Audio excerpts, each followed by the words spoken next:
પહોંચતા અમને સમથિંગ 12-20 જેવું થઈ ગયું અને 12-10 સુધી તો એ લોકોએ ગેટ ચેક ઇન જ કરવાનું બંધ કરી દીધું. ખાલી એક વિન્ડો ખુલ્લી હતી. મેં એમને રિક્વેસ્ટ બી કરી કે હવે ખાલી 10 મિનિટ મોડું થયું છે તો મને નીકળી જવા દો.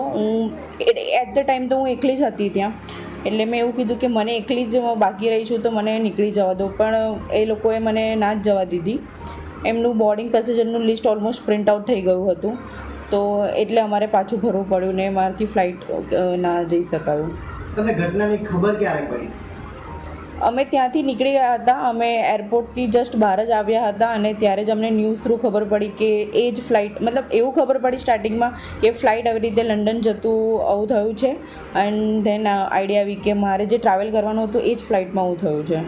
તમારું રિએક્શન શું હતું સૌથી પહેલું? કે એક રીતે કહીએ તો શરૂઆત તમને એવું લાગ્યું છે કે મારી સાથે ખોટું થયું, પણ પછી તમને લાગ્યું છે ઈશ્વરે આપને મીન્સ થઈ ગઈ હતી ત્યારે તો એવું જ હતું કે 10 મિનિટ 20 મિનિટ તો વહેલા આવી જતા તો મારથી ત્યાં પહોંચી જવાતું, બટ સાંભળ્યા પછી તો રિલીફ થયું કે સારું થયું કે હું એટેન્ડ ના કરી શકી, પણ એકચ્યુઅલમાં જે થયું છે ઇન્સિડન્ટ આખો તે તો બહુ ખરાબ થયો છે.